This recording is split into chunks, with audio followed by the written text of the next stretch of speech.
Olá, nós somos alunos do curso EAD de Licenciatura em História da Universidade Federal de Santa Catarina, pelo sistema Universidade Aberta do Brasil. E nesse episódio vamos discutir sobre a luta de um grupo que sempre foi empurrado para as margens da sociedade e que depois de um período de uma aparente trégua volta a ser atacado com a negação de espaços, de oportunidades e até mesmo da própria existência. A história das pessoas trans é crucial para repensar a história hoje, pois desafia as noções binárias de gênero, bem como ajuda a entender como se construíram as noções modernas de normalidade, entre aspas, sexualidade e cidadania, e que causaram o apagamento sistemático de experiências diversas. Compreender as construções sociais de identidade ao longo do tempo, ao incluir essas narrativas, enriquece o entendimento do passado, valorizando a resiliência e as contribuições de grupos marginalizados e promovendo uma visão mais completa e justa da humanidade, essencial para combater preconceitos e construir um futuro mais inclusivo. É um assunto que teve adesão unânime do grupo, pois em outras oportunidades, quando discutíamos sobre temas da aula, como educação e marginalidade, o exemplo das pessoas transexuais vinha à tona. Nosso grupo é formado por 80% de homens gays e, como parte da comunidade LGBTQIAPN+, já experimentamos graus de preconceito em nossas vivências, assim como vimos nossas histórias contadas por observadores de fora. Com o avanço das literaturas queer, é importante que esses conhecimentos sejam cada vez mais difundidos. No entanto, o foco desse podcast é outra letra da sigla. Os transgêneros, provavelmente o grupo de nossa comunidade mais atacado atualmente, a quem a voz deve ser dada para que não seja esquecido que são agentes históricos que não serão apagados. Não mais. E para discutir esse assunto de suma importância, trouxemos uma convidada mais do que especial. Ela é advogada, pesquisadora, pós-graduanda em docência em segurança pública e direito penal e processo penal. Cantora, modelo, representou Lages no concurso Miss Universo Santa Catarina em 2023 e é uma mulher trans. Veio do Maranhão para Santa Catarina há quase 12 anos e você ouve a voz dela na canção Parece que Foi Ontem ao fundo desse áudio. Boas-vindas, Luna Andrade.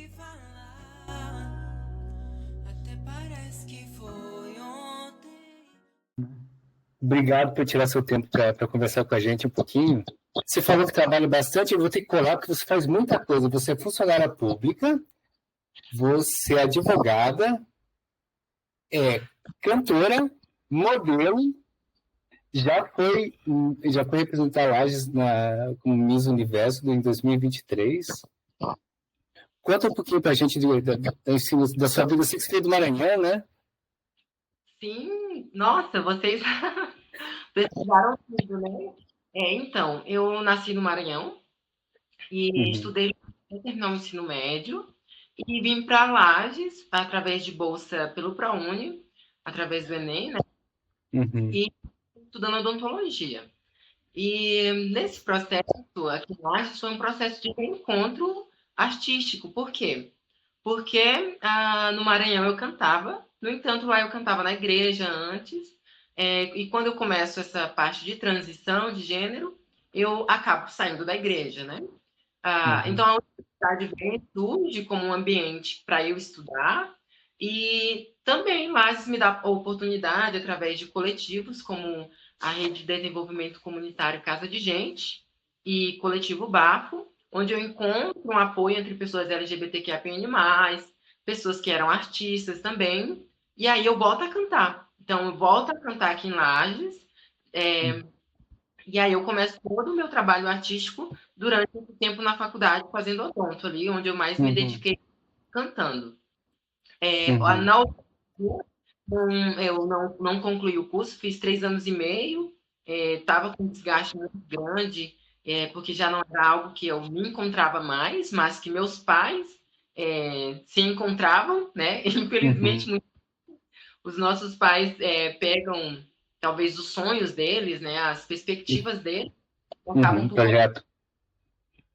então depois disso teve um momento de ruptura, onde eu decido, não, eu vou estudar o que eu quero, e aí chega um momento que eu vou para o direito. E aí eu vou para o direito, vou com muita dedicação, e continuo nessa questão artística ali junto. Então, eu vinha cantando e vinha estudando ao mesmo tempo. E aí é importante pontuar e falar aqui da carreira artística, para separar um pouco. Para mim, começou a chegar um momento que era muito difícil conciliar trabalhar, estudar e ainda ser cantora, que é um trabalho. Tinha as questões de cachês que eram baixos, envolvia trabalho de outras pessoas. Então foi ficando difícil manter uma carreira artística, e isso é comum para todos os artistas pequenos no país. A gente sabe que há uma desvalorização, um desmonte na cultura, tanto na música quanto em outras artes, e eu acabei por pensar, né? Falei assim, não, calma, não é o momento, o foco agora é terminar direito. E eu já sempre fui uma pessoa que eu sempre sonhei alto. Eu pensava, eu entrei no direito, por que eu entrei no direito? Eu pensei, eu entrei no direito nesse primeiro momento, eu quero ser advogada, e é isso. Então eu já gostava também de segurança pública, outras questões que eu vou falar mais à frente. Eu acabo por 2022, eu lanço um clipe através de um edital ali, que se chama Parece que Foi Ontem. Foi ontem. Uma fotografia belíssima. Isso, uma fotografia do Johnny, dirigido por a Jana Dili, que inclusive tem dirigido filmes incríveis aí, e participei do último filme dela, que estava em gravação, esqueci o nome do filme, com uma pequena participação, e chega essa ruptura ali artística, porque chegou um momento que o trabalho e a faculdade não permitia mais que eu continuasse cantando. Então, assim, é algo que foi muito triste para mim no primeiro momento.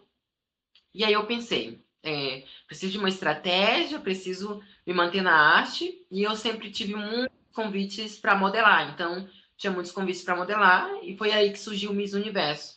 Então, o convite de um coordenador do Miss Santa Catarina, e chego no Miss Universo após dar a pausa na carreira em 2022. Então, em 2022 eu fiz meus últimos shows e começo minha carreira como modelo ali em 2023, já estreando como Miss Universo Lages, tornando-me a primeira mulher negra a ser uma Miss Lages e tornando-me a primeira mulher transexual da história de Santa Catarina a concorrer ao Miss Universo. Então, era algo muito, muito grande ali na época, a gente tinha uma discussão muito grande em relação a isso, a ser a primeira mulher em 60 anos de concurso no estado. Em Lages, fiquei em segundo lugar desse concurso todo. Foi muito importante, muito enriquecedor, mesmo eu tendo as minhas algumas preocupações relacionadas à questão de como a gente espelha no outro, as questões de moda, como né? São estigmas, estereótipos que as mulheres têm que reproduzir, que tem que... enfim, há cobranças relacionadas a corpo, a comportamento, a tudo. Então, daí, eu, em 2023, estava na oitava fase, né? Então, eu ia para a nona, uma fase de 2024. E aí, eu resolvi dar uma pausa de vez, porque eu pensei, nossa, agora estou num momento decisivo, preciso focar, porque eu preciso passar na prova da ordem. E destaco que é muito importante, enquanto uma mulher trans, ter o apoio da família. Tive o apoio dos meus pais para que eu pudesse estudar, ter acesso a conteúdos enriquecedores e que pudessem me dar a possibilidade de passar numa prova complexa, difícil, que envolve muitas etapas, que envolve uma pressão psicológica muito grande. E estudando, então tive que parar com toda a questão artística, tanto por falta de subsídios desde o começo ali, quando, né, subsídios financeiros, e por ter um outro sonho, e aí acadêmico, de trabalho, também coadjuvante ali, mas que agora não é mais coadjuvante, é o principal, e me formar e me tornar advogada ali, tudo juntinho. e já começar a atuar. Então, assim, uma história muito louca, porque no sentido de... Muito louca mesmo, no sentido de disruptura, de sair do Uhum. que eram, né? Então, é você chegar numa delegacia, por exemplo, fazer um trabalho e eles serem surpreendidos. Será se é uma mulher trans? Será se é uma mulher trans? Então, você causa isso às vezes nas pessoas e em mim vem aquela cobrança de ter que estar sempre cobrando autoconfiança. Eu não posso demonstrar fraqueza de forma alguma, porque senão, nesses ambientes, eu vou ser hostilizada, eu vou ter minhas prerrogativas enquanto advogada violadas, e tem todo esse cuidado. Infelizmente, eu sou a primeira mulher transexual a me tornar advogada em Santa Catarina, então daí Uhum. o abismo, né, grande que tem de violência contra essa população, que é a população que mais morre no Brasil, que é extremamente violentada.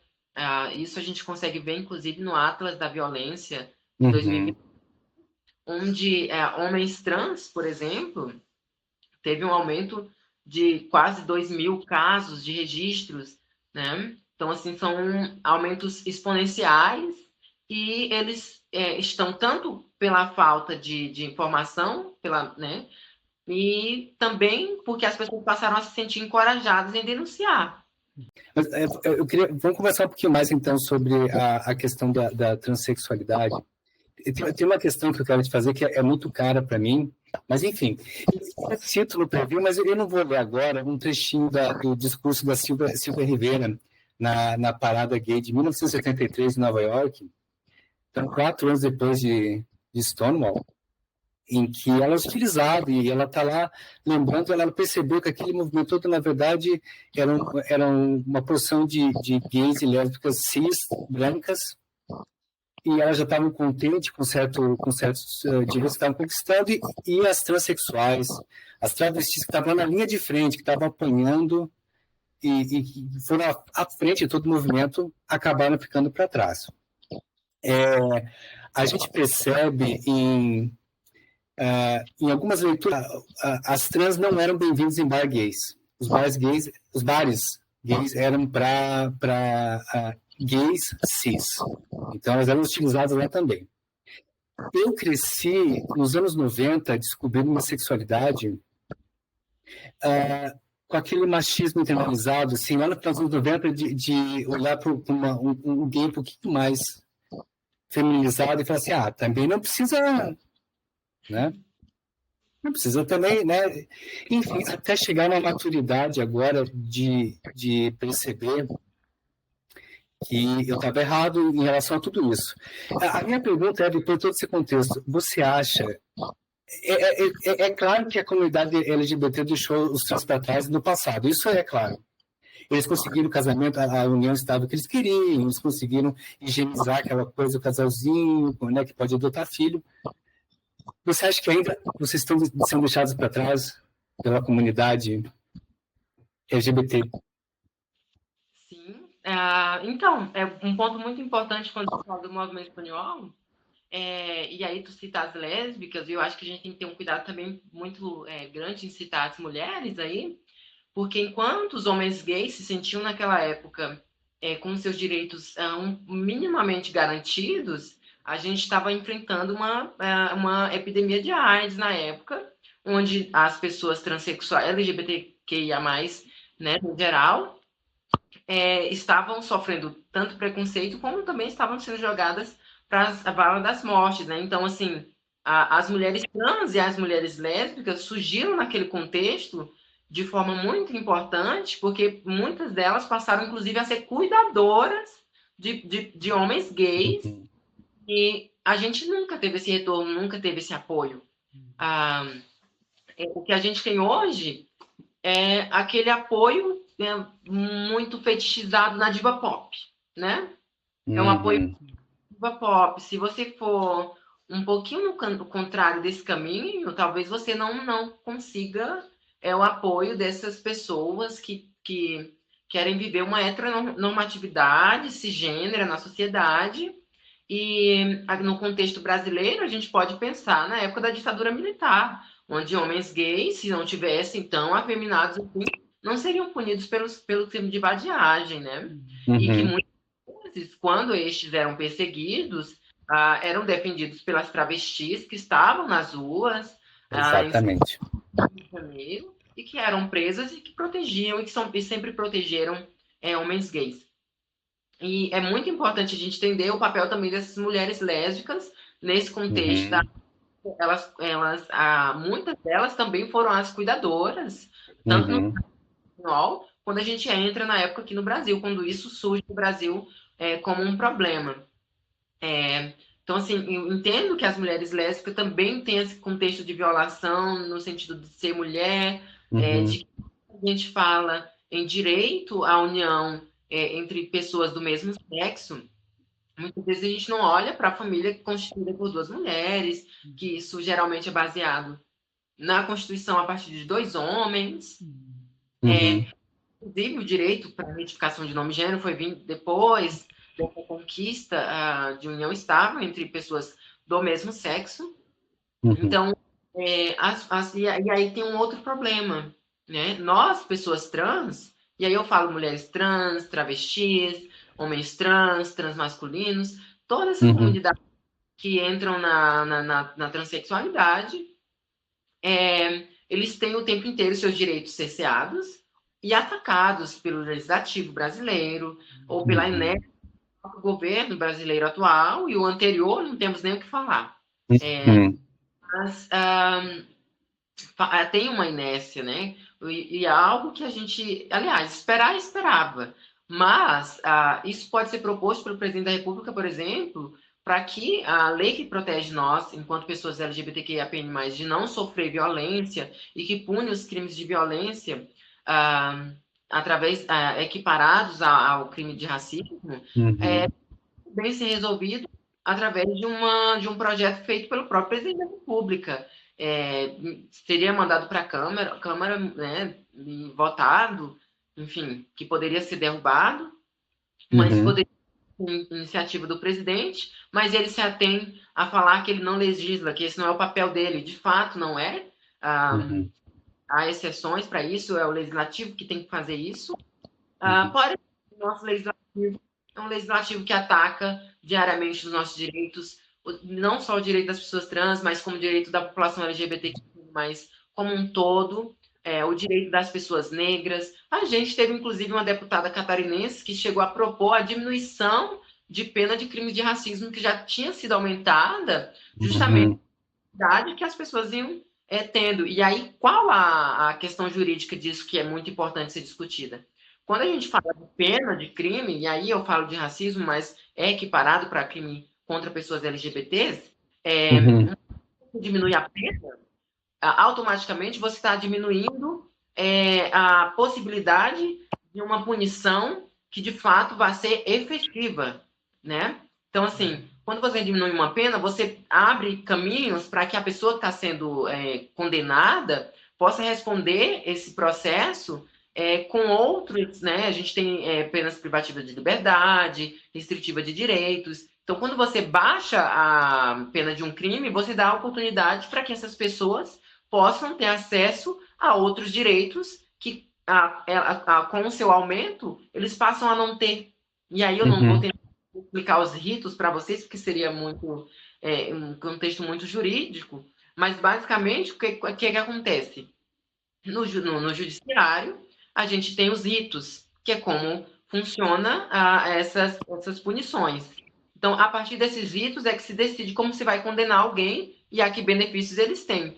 Então, se você comete um crime em que a pena dele vai até 2 anos, é um rito menor, porque é considerado um crime que não é tão reprovável. Então, se você diminui Uhum. de 4 anos para 2, você dá oportunidade para essas pessoas terem esses benefícios. Então, Uhum. diminuir a pena seria atacar o direito das pessoas LGBTQIAPN+, seria atacar o direito das pessoas negras e seria, mais uma vez, cravar na história brasileira que pessoas negras, que pessoas LGBTs não têm direito e que que devemos e continuaremos sendo violados, né? Que a gente está falando de Uhum. escravidão num país que sequer fez reforma agrária. Então, assim, são N contextos, né? Eu sou uma mulher trans negra, que vim de família pobre, no interior do Maranhão. Então, entra a questão de classe, entra a questão racial. Eu tive um acesso à educação, mas um acesso à educação pública. Fui para uma escola boa, mas uma escola pública, onde tinha que se fazer prova para entrar. Porém, era educação pública. Então, quando a gente olha para esses históricos e a gente vê que tem uma população que faz parte da população LGBT e que ela não se posiciona para defender as pessoas trans, para defender com o diagnóstico de HIV, por exemplo, que têm sido muito atacadas, inclusive por humorista, por exemplo, que foi condenado recentemente por piadas sorofóbicas, homofóbicas, gordofóbicas, de forma recreativa, né, achando que é nada. Então, e a gente também tem o ataque da Erika Hilton, praticado por homens brancos de classe média. Então, algo que não dá para concordar e que sim, a gente tem que reconhecer que há um abismo muito grande entre pessoas transexuais, principalmente negras, travestis que estão na rua, que não têm um ensino fundamental, que não têm um ensino médio, que não estão na universidade. Vou falar para vocês, eu era a única mulher trans dentro da minha sala de aula. E quando eu estudava odonto, era uma das únicas pessoas negras que tinha lá dentro. Então assim, é um abismo muito grande. Então, eu entendo que a gente precisa se unir, e eu entendo também que a briga, que essa discussão de quem está num patamar de desigualdade não é a solução, mas eu entendo que a gente precisa olhar para essa pirâmide de desigualdade. Porque hoje eu posso olhar para mim e eu consigo entender que, embora eu tenha todas as características da violência, eu entendo que essa violência não chega em mim, porque eu não moro num local violento, que possa acontecer alguma coisa, porque eu tenho um trabalho que entrei desde os meus 18 anos como funcionária pública, e aí isso me protege muito. Hoje, como advogada, tendo as minhas prerrogativas como advogada. Então, é muito importante que a gente se olhe e se reconheça. Em que lugar eu estou? Como que eu posso fazer para ajudar? E aí, às vezes, a gente esquece. E um amigo, uma vez, ele falou assim, quando você é amigo, quando você quer alguém junto com você, essa pessoa visita a tua casa, essa pessoa é tua amiga, essa pessoa te conhece. Então, quantos amigas ou amigos transexuais vocês têm? Né? Então, a gente para refletir quantos amigos negros eu tenho, não um ou o amigo negro para justificar que eu não sou racista ou que eu não sou transfóbico. Então, a gente não pensa nisso. E, eu tenho um amigo, eu conheço algumas pessoas, qual é o meu papel para tentar ajudar? E eu sempre tenho pensado muito na educação. Eu sou muito da educação freiriana, essa educação lógica bancária de que o professor é o detentor do conhecimento, que é ele que vai passar para o aluno. Não, eu sou a favor dessa educação que emancipa, que dá a palavra para aqueles que não têm sequer um ensino fundamental. Você vai falar sim. Mas eu não sei. Você vai falar do jeito que você sabe. E vai chegar o momento que você vai fazer seu ensino fundamental, você vai fazer o seu ensino médio e você vai entrar para a faculdade. E isso eu já faço muito com as amizades que eu tenho ao redor. Porque eu posso bater no peito e falar que eu tenho amigas transexuais, que as minhas amigas transexuais foram na minha formatura, que amigas transexuais adentram espaços de segurança pública comigo, vão em eventos na universidade comigo e que estão presentes na minha vida. Então, a gente precisa colocar as pessoas trans como protagonistas junto na nossa vida também. Isso é muito importante, porque senão a gente não dá voz, não tem como a gente dar voz só falando assim. Né? E aí, outro ponto importante é a gente relembrar essas pessoas o tempo inteiro, muito, mesmo que não sejam amigas, mas relembrar. Eu não tenho um ensino médio, faça o EJA, faça o Enem, que você vai conseguir seu certificado de ensino médio. Nós que estamos na universidade, né, indo para pesquisa, a gente tem esse entendimento, a gente sabe que tem como conseguir, através de outros caminhos, que vai acabar costurando esse abismo e esse buraco que muitas não conseguiram concluir o ensino médio porque eram desrespeitadas na escola o tempo inteiro, não tinham seus nomes respeitados, então evadem da escola, porque nem todas as mulheres trans, e principalmente na fase escolar, vão ter o direito ao nome social ou vão ser respeitadas por seus professores e seus colegas. Então, há uma evasão muito grande, principalmente na época que eu estudei. Acho que eu posso seguir. Oi, Luna. Eu me chamo João, que alegria falar contigo. Estou muito honrado, estamos todos. Muito obrigado mesmo. Você estava falando sobre como que as instituições muitas vezes veem o movimento, né? E aí, mudando um pouco assim para a opinião pública, a gente vê que muitas vezes tem surgido, né, ultimamente, um discurso de que pautas chamadas identitárias, né, gênero, sexualidade, raça, tem surgido esse discurso de que essas pautas, elas na verdade desorganizam e desaglutinam assim o movimento trabalhador, né? Que a pauta dos trabalhadores é mais importante e que essas pautas ditas identitárias, na verdade, seriam um empecilho assim para que a gente lutasse por outras questões como segurança pública, por exemplo, né?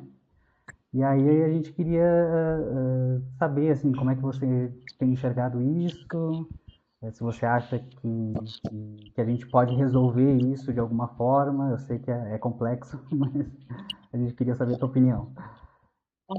Perfeito. Acho que quando a gente fala de trabalho, né, a relação de trabalho que Karl Marx traz, com a relação de hoje, e que a pauta identitária estaria atrapalhando, não é uma inverdade, é uma mentira, porque nós trabalhamos.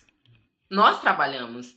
Pauta identitária e pauta racial não vai separar. E a gente está falando de um contexto de classe que é discutido feito na Europa, né? Através de uma visão europeia, do trabalho do europeu, que não foi pensado em identidades, que não foi pensado em raça, mas que foi pensado apenas no trabalhador. E que tudo bem, concordo. Mas tem que reconhecer que nós também somos trabalhadoras e trabalhadores. As pessoas olham e falam como se a gente atrapalhasse. Como assim? Tem muitos LGBTs trabalhando nessa escala 6 por 1. Tem muitas mulheres trans hoje trabalhando numa escala 6 por 1. Então, assim, nós também somos trabalhadoras. Falar que a pauta identitária atrapalha é reafirmar a violência que continua nos acometendo, é abrir espaço para que nós não ocupemos espaço de poder, né? Como a Erika Hilton, que hoje figura como uma das grandes lideranças LGBTs no país, uma liderança negra também, e essa é a prova viva de que sim, nós somos trabalhadoras também, e que tem interseccionalidade, que a gente precisa pautar a questão da negritude, que a gente precisa pautar os direitos LGBTs, que a gente precisa pautar a questão das mulheres negras, a olhar para essa visão antiga, feito por um olhar de um europeu, não vai resolver as questões que a gente tem hoje. E a gente tem que pensar no mundo de hoje, né? Como as questões estão hoje. Né? Então a gente tem pessoas LGBTs trabalhando, a gente tem pessoas negras trabalhando, e são essas pessoas as principais pessoas que sofrem com os piores tipos de trabalho.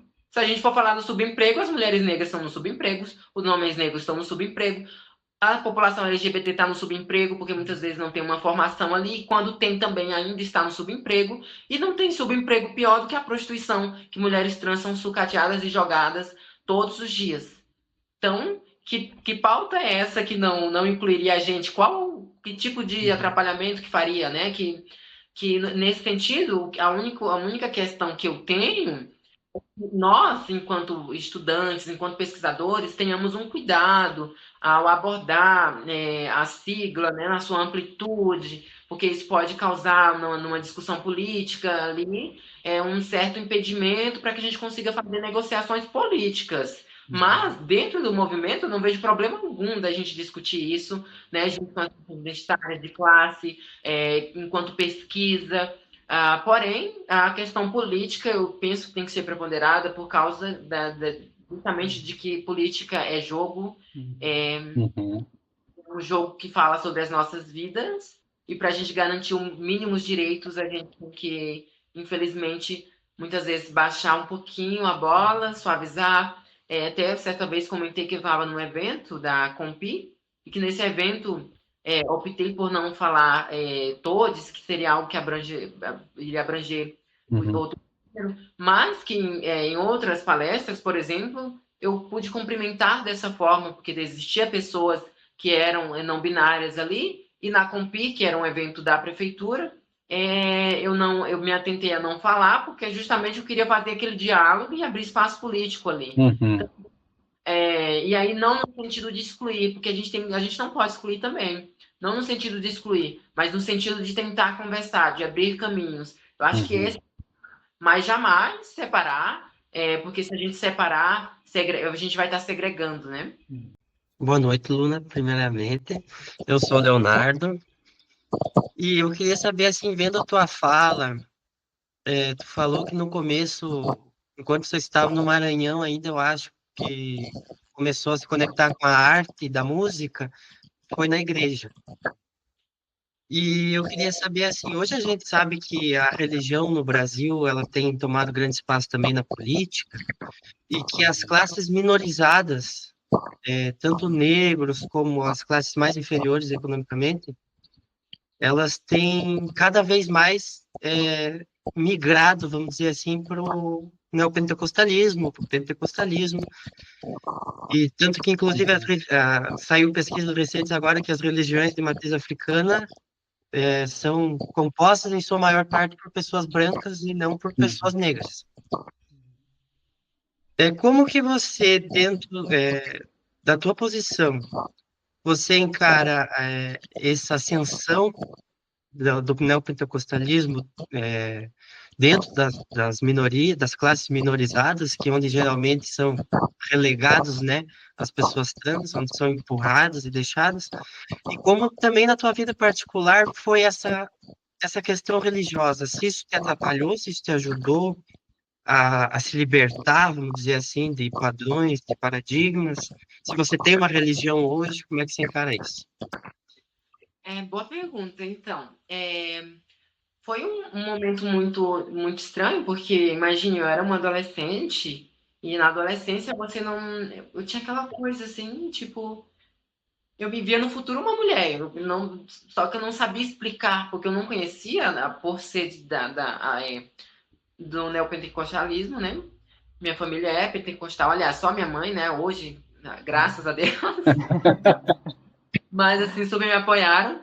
E existia uma questão muito grande que era a perseguição. A gente está falando de uma religião que persegue nas redes sociais, que persegue dentro da igreja, portanto, eu fui perseguida. Então, assim, imagine que quando eu quis sair, a minha vida virou um inferno. Minha vida virou um inferno. A minha família concordou em mudar para outra cidade, estudar numa escola melhor, não foi só por isso. Foi porque eles queriam me tirar dali também, porque estava virando incomodativo para eles também. Porque a igreja não aceitava a minha saída, né? Como eu falei, eu cantava na igreja. O que eu trouxe de bom foi que, como eu comecei a cantar desde criança, tive ministério, viajei aquele Maranhão inteiro cantando, isso me deu uma habilidade de falar. Então, essa habilidade eu peguei. E trouxe comigo e vou levar para o resto da vida. E eu entendo que surge dali, porque foi ali onde eu tive meus primeiros desafios de cantar numa igreja pequena, de cantar numa igreja grande, de estar num palco maior, de repente estar numa proporção de cantar no mundo evangélico que eu, como era criança, para mim era incrível, mas eu não tinha a dimensão do que aquilo era na minha vida. Mas depois daquilo tudo, toda aquela maravilha que é, porque quando você está ali dentro, você passa por quase que uma lavagem cerebral, você acredita, né? Então, quando você começa a ficar adolescente, porque eu nasci dentro da igreja, e daí você começa os questionamentos. Meu Deus, eu não posso. Daí você percebe, nossa, eu gosto de homem. Meu Deus, é um pecado. Como que posso? E aí orar, vamos pedir todo dia, sabe? Então, assim, é um sofrimento que começa na cabeça do adolescente, aliás, até da criança mesmo, porque quando a criança ela vai absorvendo aquilo, ela vai entendendo que opa, aquilo ali, isso aqui é errado, eu não vou para o céu, opa, eu tenho um pecado. E a gente vê que isso vai aumentando, isso vai ganhando proporção, principalmente nas pessoas que estão pobres mesmo, marginalizadas, porque a gente fala, a igreja ela acolhe muito também. A gente fala de um lado ruim da igreja, mas tem um outro lado bom, que é o acolher, é a palavra que eles dão ali. E tem muitas mulheres ali que são esposas de maridos extremamente complicados e violentos, e que muitas vezes elas encontram na igreja um único lugar para se sentirem acolhidas, né? Então, assim, e aí elas encontram nesse Deus que elas criam na cabeça como a resolução de tudo da vida delas, né? Então, assim, é muito complicado eu julgar minha mãe enquanto uma mulher negra que sofreu N violências, tudo que ela tentou me ensinar, até o momento que ela percebe que não era esse o caminho, que tá tudo bem, ela tem uma filha transexual e que ela tem uma filha maravilhosa, e que pessoas trans podem ser o que quiserem ser. Então, assim, a igreja, ela primeiro acolhe, e aí é o momento que ela ensina. Aí ela ensina a discriminação, ela ensina que você tem que orar pelo marido quando ele te violenta, que é para ele te mudar, e que você tem que levar para a igreja, que você não pode largar, porque o casamento é de Deus, a família é de Deus, o filho é de Deus, então tudo é de Deus. Mas, e aí tem outra questão que é a venda da fé. Hoje o neopentecostalismo virou a venda da fé. Então, essas pessoas têm, mesmo tendo pouco, elas vão lá e elas ofertam na esperança de que vai vir mais. Vai vir mais, a minha filha está formando agora, eu vou dar um dinheiro para Deus, para isso, para aquilo. Porque só que é a fé dessas pessoas. Hoje, eu me identifico e frequento terreiros do meu pai de santo. Então, assim, eu percebo que sim, tem pessoas, muitas pessoas brancas, mas uma admiração muito grande que eu tenho pelo meu pai de santo é que ele, apesar de ser um homem branco, ele sempre fez questão de que pessoas negras estivessem na casa dele. Então, ele mesmo fez questão de trazer pessoas negras, de procurar pessoas negras e de tirar formas de exclusão, porque assim como nas igrejas, assim como enfim, como qualquer fé, existem as doutrinas a serem cumpridas dentro dessas religiões, o que é normal, desde que não viole o direito das outras pessoas, né? Então, nessas doutrinas tem muitas coisas que são pagas, bichos, enfim, toda uma preparação que é religiosa e que ele traz como doutrina que as pessoas negras não farão esse gasto, mas que as pessoas brancas da casa cobrirão ao ficarem prontas nesse ritual, terão que pagar também de uma pessoa negra que está na casa. Por quê? Porque, coincidentemente, essas pessoas negras são trans e pobres. Então, não preciso falar mais nada, né? A gente fala de um recorte muito grande. Eu convivi com muitas meninas que foram para a prostituição, saíram da prostituição, conseguimos ficar na escola, saíram da escola, voltaram para a prostituição. Então, é uma população, quando a gente fala de pessoas trans, muito vulnerável. E quando a gente fala de mulheres negras, trans, é ainda mais vulnerável. Para vocês terem ideia, para uma mulher negra transexual ser reconhecida como mulher até por outras transexuais brancas, ela tem que ser muito feminina, ela tem que ter feito cirurgias, entendeu? Então tem aquele preconceito de não aceitar, ainda tem essa coisa que a branquitude traz dentro do próprio meio LGBT também, com os homens negros, então homens gays brancos que vão lá e fetichizam os homens negros, e não é diferente com as mulheres transexuais, né? Elas são fetichizadas o tempo inteiro, não são aceitas na sociedade, nos espaços. Para você ser aceita, você tem que ser dócil o tempo inteiro. Quando você não é dócil, você vai ser atacado o tempo inteiro, né? E provocado o tempo inteiro. Então, primeiramente, boa noite. Eu queria comentar uma das coisas que me chamou a atenção durante a entrevista foi quando você falou que você acredita que a educação ela tem que ser emancipadora. Eu, como professora, a realidade é que eu estou numa escola de periferia e uma das coisas que a gente observa é que, por mais que a educação tenha esse papel transformador, quando a gente fala de pessoas LGBT, muitas vezes é difícil que, mesmo na escola, que é o lugar em que elas deveriam ser acolhidas, ter todo o suporte que elas merecem, a gente percebe que tem uma defasagem muito grande ali. E eu acho importante quando a gente fala, né, para tentar resumir para chegar logo na pergunta, mas eu acho muito importante a gente ter referências de pessoas LGBT ocupando espaços para que, por exemplo, quando a gente fala de educação, você tem um professor que é abertamente LGBT, que não tem problemas com isso. E você, no seu campo como advogada, e como pessoa que adentrou diversos espaços, como pessoa trans. A minha pergunta é como que você quais os seus avanços que você teve, que você sente que você teve no campo que você atua em relação à inserção dessas pessoas, as pessoas LGBT, pessoas negras, as minorias em si. Bem, eu acho que é bem importante a gente olhar para si, né? E eu defendo, como eu te falei, defendo essa educação emancipadora. E, infelizmente, quando eu olho para minhas atitudes, eu posso ver um avanço em mim. Por isso que eu falo que é importante uma reforma agrária que vai garantir o direito à terra para pessoas que não têm terra e que foram pessoas que foram escravizadas e que, enfim, todo um contexto histórico ali e político. Eu consigo ver diferença no meu voto. Mas, infelizmente, os meus títulos, eles são só meus. Por mais que eu tente, enquanto advogada, ou como cantora, ou como pesquisadora, colocar, eu não posso falar. Às vezes a gente fala, a favela venceu, mas a favela não venceu. Ainda existem pessoas que estão ainda tentando sair desse lugar. E eu entendo que a escola deveria ser realmente um ambiente melhor, né? Porque a gente está falando de um ambiente educacional que haveria respeito para pessoas LGBTs e de fato não tem. Mas a gente está ocupando esses espaços e a gente está passando a ser vistas. Então, o que eu acho de ponto que eu contribuiria seria abrir caminho. Então, se chegar uma outra mulher trans, eles já vão saber que teve uma outra que passou por ali, né?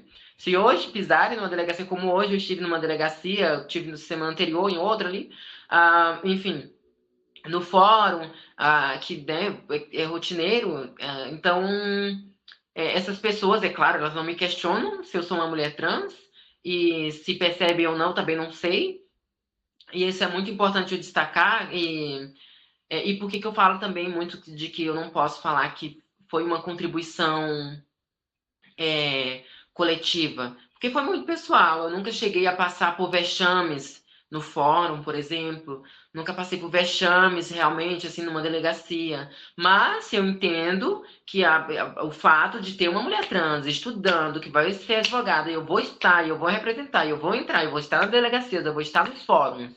Então, isso vai abrir caminhos. Assim, na educação. Então, uma pessoa uma mulher trans que hoje que quer se ver como advogada, ela já vai poder olhar para mim e para tantas outras de outros estados e poder entender, eu posso ser, né? Não vou ser igual porque cada um tem sua personalidade, mas eu posso ser. Então, um aluno seu, enquanto seu aluno, vendo você enquanto uma pessoa LGBT, ali naquele espaço, o meu professor, se eu quero ser professor, se meu professor está aqui, por que eu não posso ser, né? Então, é muito do espelho, sabe? É muito do espelho. Eu tive a oportunidade de ter professor que era declaradamente homossexual, mas infelizmente era um homem mais velho que ainda tinha algumas visões ainda muito retrógradas, assim, no meu ensino médio, e que foi algo bem enriquecedor para mim ter alguém ali que era afeminado e tal, de outra época, e para mim foi super importante na questão educacional. Então, assim, acessar esses espaços pode ser uma forma de estar abrindo caminhos, mas ainda não é uma contribuição tão grande. Agora, eu acho que o nosso voto, em quem a gente vota, que defende nossas pautas, é uma forma da gente contribuir muito mais efetiva, né? Luna, queria te agradecer em nome do grupo por você ter conversado com a gente, uma conversa que não tem preço. Quer dizer, até tem preço, essas fez de graça para nós, obrigado. Você é especialista, né? Eu devia pagar para ver você, que foi muito bom ver você falar. Obrigada também, obrigada por vocês. Fica bem aí. Foi ótimo. Nossa, foi incrível. Foi ótimo. Foi muito bom.